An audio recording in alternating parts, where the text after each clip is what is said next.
അല്പസമയം മുൻപാണ് തിരുവനന്തപുരത്ത് വഞ്ചൂർ റോഡ് ഇടിഞ്ഞ് താഴ്ന്നതുമായി ബന്ധപ്പെട്ട വാർത്ത റിപ്പോർട്ട് ചെയ്യാൻ പോയ ജനഡീവി സംഘത്തിന് നേരെ CPM പ്രവർത്തകർ കയ്യേറ്റ ശ്രമം നടത്തിയത്. എന്തായാലും ആ വിഷയത്തിൽ ഇപ്പോൾ വഞ്ചൂർ പോലീസിൽ പരാതി നൽകിയിട്ടുണ്ട്. വഞ്ചൂരിൽ വെള്ളക്കെട്ടുമായി ബന്ധപ്പെട്ട വാർത്ത റിപ്പോർട്ട് ചെയ്യുന്നതിനിടെയാണ് CPM പ്രവർത്തകർ ആക്രമിച്ചത്. മുൻ വാർഡ് കൗൺസിലർ ബാബുവിന്റെ നേതൃത്വത്തിലായിരുന്നു ആക്രമണം. റിപ്പോർട്ടറായ ശാലിനി എന്നിവരെ അധിക്ഷേപിക്കുകയും ചെയ്തിട്ടുണ്ട്. ആദ്യം ആ ദൃശ്യങ്ങളിലേക്ക് പിന്നീട് അഖിൽ പാലോട്ട് ഉടൻ ചേരുന്നുണ്ട് വിശദമായ വിവരങ്ങളുമായി.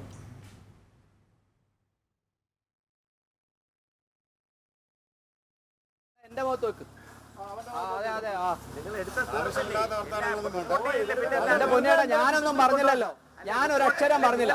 സ്വാഭാവികമായിട്ടും മകളോട് സ്നേഹമൊക്കെ ഉണ്ടായിരിക്കും. ചിലപ്പോ ഇതൊക്കെ കമ്മീഷൻ മേടിച്ചായിരിക്കും. മകളോട് സ്നേഹം ഉണ്ടായിരിക്കും.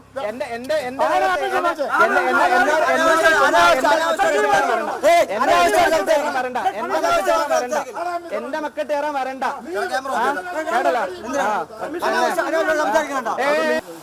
അപ്പൊ പിന്നെ നീ ചോദ്യം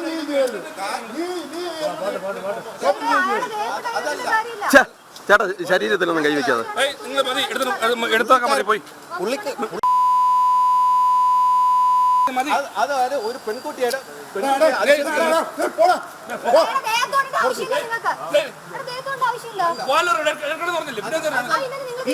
ഇന്നലെ ഓർത്തോ ഫേസ്ബുക്കിൽ കണ്ടില്ലേ കൗൺസിലർ ആയതുകൊണ്ട് ഇടിഞ്ഞു വേണം എഴുതിയവനെ വെച്ചിട്ടുണ്ട്. ഞാൻ ഇന്നലെ ഫേസ്ബുക്കിൽ വെച്ചിട്ടുണ്ട്. CPM കൗൺസിലർ ആയതുകൊണ്ട് ഇത് ഇടിഞ്ഞു വീണത് എഴുതിയോട്ട് വെച്ചിട്ടുണ്ട്. ഞാൻ വരണോണ്ട് CPM കൗൺസിലർ ഒന്നും എടുക്കട്ടെ പറഞ്ഞില്ലേ ചെല്ല് ചേട്ടാ ഒരു കാര്യം ചെയ്യും.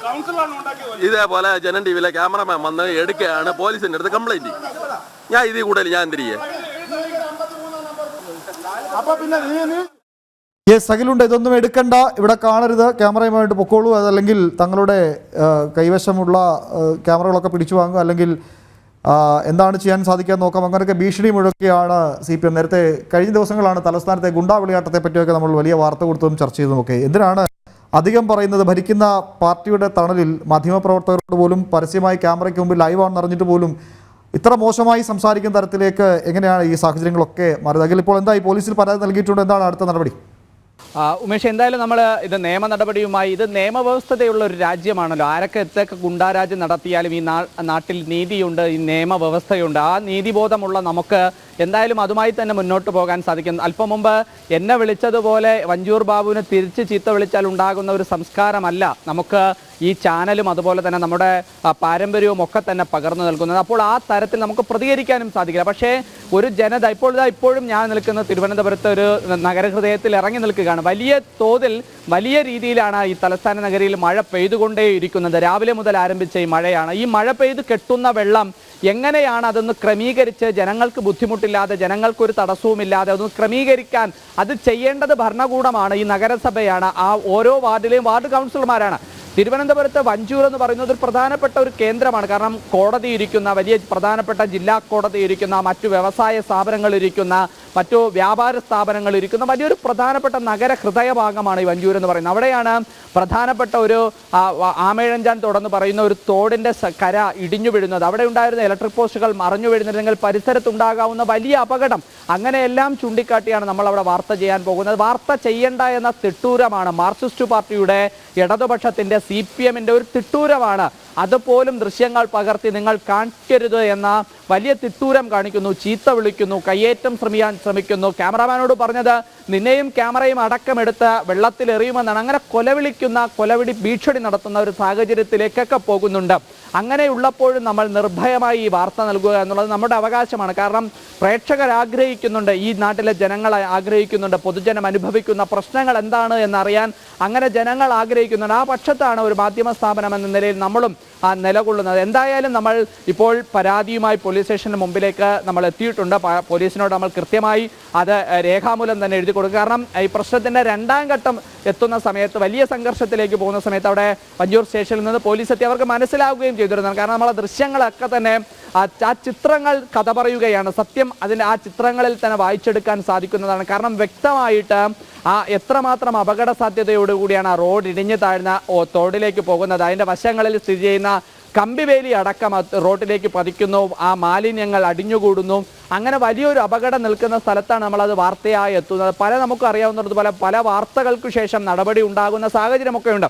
നമ്മളവിടെ നിൽക്കുമ്പോഴാണ്, ആ വാർത്ത നൽകിക്കൊണ്ട് നിൽക്കുന്ന സമയത്താണ് അത് കോരി നീക്കം ചെയ്യുന്നതിലേക്ക് വേണ്ടി മണ്ണുമാന്തി യന്ത്രം അവിടെ എത്തിക്കുന്നത്, അതിൻ്റെ പ്രവർത്തനം ആരംഭിക്കുന്നത്. തൊട്ടു പിന്നാലെ മണലിറക്കി ചാക്കുകളിൽ കെട്ടി നിറച്ച് അതിൻ്റെ ഭിത്തി നിർമ്മാണം ആരംഭിക്കുന്നത്. അങ്ങനെ നമ്മൾ നൽകിയ വാർത്തയ്ക്ക് പിന്നാലെയാണ് അത് തയ്യാറാകുന്നത്. പക്ഷെ എന്തുകൊണ്ട് വാർത്ത നൽകുമ്പോൾ ഭരണത്തിലിരിക്കുന്ന ഒരു പാർട്ടിയുടെ പ്രാദേശികമായ ഏരിയ കമ്മിറ്റി എന്നൊക്കെ പറയുന്നത് പ്രാദേശികമായി പാർട്ടിക്ക് നേതൃത്വം നൽകുന്ന ഒരു പാർട്ടി ഘടകമാണ്. അതിൻ്റെ ഒരു പ്രധാനപ്പെട്ട മുൻ കൗൺസിലറായിട്ടുള്ള സ്റ്റാൻഡിംഗ് കമ്മിറ്റി ചെയർമാനായിരുന്നിട്ടുള്ള CITUവിൻ്റെ ഭാരവാഹിയായിട്ടുള്ള, അപ്പോൾ ഒരു തൊഴിലാളി സംഘടനയുടെ നേതാവ് തന്നെ തൊഴിലെടുക്കാൻ വന്ന ഞങ്ങൾക്കെതിരെ അതിക്രമം കാട്ടുന്നു എന്നതാണ് യാഥാർത്ഥ്യത്തോടെ നിലനിൽക്കുന്നത്. എന്തായാലും വലിയ തരത്തിലാണ് നമ്മൾ അക്രമത്തിന് ഇരയാകേണ്ടി വന്നത്. എന്തായാലും അതിൽ നിയമ നടപടിയുമായി മുന്നോട്ട് അവിടെ ആ ദൃശ്യങ്ങളിൽ കണ്ടത്, അവിടെ കാര്യങ്ങൾ തീരുമാനിക്കുന്നത് അഖിലിപ്പോൾ ചൂണ്ടിക്കാട്ടിയ പോലെ തന്നെ ആ CITU നേതാവാണ്. അവിടെ വാർഡ് കൗൺസിലറോ മറ്റ് അധികൃതർ ആരെയും തന്നെ കണ്ടിരുന്നില്ല.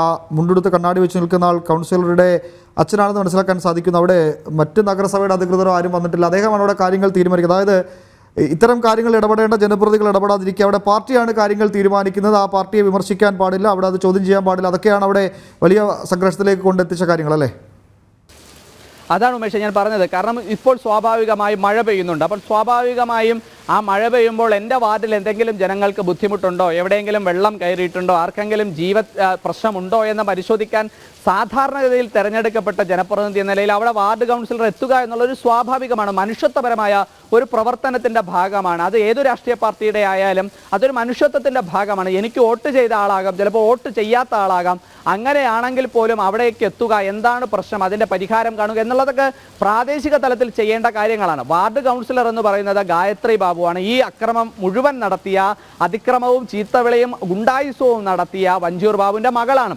5 വർഷക്കാലം ഈ വഞ്ചൂർ ബാബു തന്നെയാണ് അവിടെ കൗൺസിലറായി ഇരുന്ന ആളും. തുടർച്ചയായി നടന്ന തെരഞ്ഞെടുപ്പിലാണ് അത് വനിതാ വാർഡായി മാറുമ്പോൾ മറ്റൊരാൾക്കും കൊടുക്കാതെ മകളെ തന്നെ നിർത്തി ജയിപ്പിക്കുകയും ഒരു കുടുംബ വാഴ്ച പോലെ ഒരു തുടർഭരണം നടത്തുകയും ചെയ്യുന്നത്. അപ്പോൾ ഏതെങ്കിലും തരത്തിൽ ഒരു ഇടപെടൽ മറ്റാരുടെയെങ്കിലും ഭാഗത്തു നിന്നുണ്ടായാൽ മുൻകാലങ്ങളിൽ ഉണ്ടായ ഏതെങ്കിലും ക്രമക്കേടുകൾ പുറത്തു വരുമോ എന്നൊരു ആശങ്കയായിരിക്കാം ബാബുവിനെ കൊണ്ട് ഇതൊക്കെ ചെയ്യിച്ചതെന്നാണ് എനിക്ക് മനസ്സിലാവുന്നത്. കാരണം സ്വാഭാവികമായി കഴിഞ്ഞ 5 വർഷക്കാലം ആ നേതൃത്വം നൽകുന്നുണ്ട്. അതൊക്കെ ശരി. ഒരു ചോദ്യമുണ്ട്, ഇത്രയും പ്രശ്നം ഉണ്ടായിട്ടുമല്ല ഇത്ര ഗുരുതരമായ ഒരു ബുദ്ധിമുട്ട് നമുക്ക് നേരെ ഉണ്ടായ സംഘർഷവും അല്ലെങ്കിൽ അധിക്ഷേപവും ഒക്കെ മാറ്റിവെച്ചാലും അവിടുത്തെ ജനങ്ങൾക്കുണ്ടായ വലിയൊരു ബുദ്ധിമുട്ടാണ് ആ റോഡ് പൂർണ്ണമായും തകർന്നത്. അത്തരത്തിൽ വലിയൊരു പ്രശ്നം ഉണ്ടായിട്ടും കൗൺസിലറെ അവിടെ എങ്ങും കണ്ടില്ലല്ലോ. കൗൺസിലർ അവിടെ ഇല്ല എന്നൊരു എന്താണ് സത്യം. ഞാൻ തിരക്കുന്ന സമയത്ത് കൗൺസിലർ സ്ഥലത്ത് തന്നെ ഇല്ല എന്നതാണ് നമുക്ക് മനസ്സിലാക്കാൻ സാധിക്കും. കഴിഞ്ഞ ദിവസങ്ങളൊക്കെ നമ്മൾ കണ്ടതാണ്, തലസ്ഥാന നഗരിയിൽ മഴ ആരംഭിച്ച് വലിയ വെള്ളക്കെട്ടം ഉണ്ടാകുന്ന സമയത്ത് തലസ്ഥാനത്തെ ഈ പ്രവർത്തനങ്ങൾ ഏകോപിപ്പിക്കേണ്ട മേയർ ഭർത്താവുമായിട്ട് മൂന്നാറിലായിരുന്നു. അപ്പോൾ മേയർ പോയതിന് പിന്നാലെ മേയറാവാൻ ആഗ്രഹിച്ച് നടന്ന കൗൺസിലർ കൂടിയായ ഗായത്രി ഏതെങ്കിലും ടൂർ പോയതാണോ എന്നറിയാൻ സാധിക്കുന്നില്ല. പക്ഷേ എന്തായാലും കൗൺസിലർ സ്ഥലത്തില്ല എന്നതാണ് നമ്മൾ തിരക്കുമ്പോൾ, പ്രദേശവാസികളോടൊക്കെ തന്നെ അന്വേഷിക്കുമ്പോൾ കൗൺസിലറെ കണ്ടിട്ട് കുറച്ച് ദിവസമായി എന്നതാണ് അവരിൽ നിന്ന് നമുക്ക് മറുപടിയായി ലഭിക്കുന്നത്. എന്തായാലും കൗൺസിലർ അവിടെ വന്നിട്ടില്ല. അച്ഛൻ തന്നെയാണ് എല്ലാ കാര്യങ്ങളും ചെയ്യുന്നത്, അച്ഛൻ തന്നെയാണ് ഗുണ്ടായുസവും നടത്തുന്നത്, എല്ലാ സെറ്റിൽമെൻറ്റ് നടത്തുന്നതും എല്ലാം നടത്തുന്നത് ഗായത്രിയുടെ അച്ഛൻ വഞ്ചൂർ ബാബു തന്നെയാണ്. അവിടെ വന്ന മറ്റു ഡിപ്പാർട്ട്മെൻറ്റ്, അതായത് റോഡ് മാത്രമല്ലല്ലോ, അവിടെ അതിനടിയിലുള്ള കുടിവെള്ള പദ്ധതിയുണ്ട്, അവിടെ ഇറിഗേഷൻ ഡിപ്പാർട്ട്മെൻറ്റ് വന്നിരുന്നു, അതോടൊപ്പം തന്നെ റവന്യൂ ഡിപ്പാർട്ട്മെൻറ്റിൻ്റെ ആൾക്കാർ വന്നിരുന്നു, അവിടെ ഈ ഓട നിർമ്മാണവുമായി ബന്ധപ്പെട്ട് പൊതുമരാമത്ത് വകുപ്പിൻ്റെ ഉദ്യോഗസ്ഥരെത്തിയിരുന്നു. അങ്ങനെ ഉദ്യോഗസ്ഥരെത്തുമ്പോഴും അവർക്ക് മുകളിൽ അജ്ഞാപനമെല്ലാം നടത്തുന്നത് വഞ്ചൂർ ബാബു തന്നെയായിരുന്നു. അപ്പോൾ സ്വാഭാവികമായി കൗൺസിലർ അവിടെ വന്നാലും അച്ഛൻ പറയുന്നതിനപ്പുറം ഒന്നും വാത്സല്യപുത്രിയായ മകൾ ചെയ്യുമെന്ന പ്രതീക്ഷയൊന്നുമില്ല. എന്നാലും തിരഞ്ഞെടുക്കപ്പെട്ട ആ ജനങ്ങളോട് ഒരു പ്രതിബദ്ധത എന്ന നിലയ്ക്ക് ആ ജനങ്ങളോട് വന്നൊരു മറുപടി പറയാൻ ആ കൗൺസിലറിന് ബാധ്യതയുണ്ട് എന്ന് മാത്രമാണ് നമുക്ക് ഈ അവസരത്തിൽ പറയാൻ സാധിക്കുകയുള്ളൂ. ഉമേഷ്, അതായത് ഈ ഏതാനും വർഷങ്ങൾക്ക് മുമ്പ് ഇറങ്ങിയ ഒരു ചലച്ചിത്രമുണ്ട്, വനിതാ സംവരണമാക്കിയതുകൊണ്ട് തന്നെ ആ വാർഡിൽ മത്സരിക്കാൻ കഴിയാതെ ഭാര്യയെ മത്സരിപ്പിച്ച് വിജയിപ്പിച്ച് കോർപ്പറേഷൻ്റെ തലപ്പത്തേക്ക് കൊണ്ടുവന്നതിന് ശേഷം വണ്ടിയുടെ പിൻസീറ്റിലിരുന്ന് കോർപ്പറേഷൻ ഭരിക്കുന്ന ഇന്നസെൻറ്റിൻ്റെ ഒരു കഥാപാത്രമുണ്ട്. അതിനെ അനുസ്മരിപ്പിക്കുന്ന രീതിയിലാണ് കാര്യങ്ങളല്ലേ? സ്വന്തം കാര്യം സിന്ദാബ എന്ന് പറയുന്ന ചലച്ചിത്രത്തിൻ്റെ പേര് പോലെ വായിക്കേണ്ടി വരും ഈ കാര്യങ്ങളൊക്കെ. കാരണം മറ്റൊരാളെ നിർത്തിയാൽ ചിലപ്പോൾ അയാൾ ഈ പാർട്ടിയുടെ ഗ്രൂപ്പൊക്കെ ഒരു പ്രശ്നമാണല്ലോ, CPM ആയാലും ഗ്രൂപ്പൊക്കെ ഒരു പ്രശ്നമാണ്. അപ്പോൾ സ്വാഭാവികമായിട്ടും വഞ്ചിയൂർ ബാബു നടത്തിയ ഏതെങ്കിലും ഒരു ക്രമക്കേട് ഒക്കെ പുറത്തു വന്നാൽ അത് വലിയ പ്രതിസന്ധിയാകും എന്ന് മനസ്സിലാക്കിയായിരിക്കണം പുറത്ത് യൂണിവേഴ്സിറ്റിയിൽ പഠിച്ചുകൊണ്ടിരുന്ന മകളെ വിളിച്ചു വരുത്തി ഇവിടെ മത്സരിപ്പിച്ച് ജയിപ്പിച്ച് ആ സീറ്റ് നിലനിർത്തിയതൊക്കെ അങ്ങനെ ആയിരിക്കണം. ആ സാഹചര്യങ്ങളൊക്കെ ഒരു തുടർക്കഥ പോലെ ഇത് നിലനിൽക്കുന്നുണ്ട്. എന്തായാലും കൗൺസിലർ അവിടെ എത്തിയില്ല എന്നുള്ളത് പരിഭവമായി അവിടുത്തെ പ്രദേശവാസികൾ പറഞ്ഞു. കാരണം കോടതിയുടെ അടുത്താണ് ഞാൻ പറഞ്ഞ ഈ സംഭവം നടക്കുന്ന സ്ഥലം. അപ്പോൾ കോടതിയുടെ അടുത്ത് അഭിഭാഷകർ പോലും വളരെ വിഷമത്തോടെ പറയുന്നുണ്ട്, നമ്മുടെ അടുത്തേക്ക് വരുന്ന കക്ഷികൾക്ക് പോലും വലിയ ബുദ്ധിമുട്ടാകുന്ന തരത്തിലാണ് ഇവിടുത്തെ വെള്ളക്കെട്ടുള്ളത്, നമുക്ക് കോടതിയിൽ പോകാൻ പറ്റുന്നില്ല. അങ്ങനെ ഒരുപാട് അവിടുത്തെ വീട്ടുകാർ അങ്ങനെ എല്ലാവരും പരാതി പറയുകയാണ്. കൗൺസിലറെ ഒന്ന് കണ്ടിരുന്നെങ്കിൽ ഇതൊക്കെ ഒന്ന് പറയാമായിരുന്നു എന്ന് പോലും അവർ പറയുന്ന ഒരു സാഹചര്യം കൂടി നിലനിൽക്കുന്നുണ്ട് ഉമേഷ്.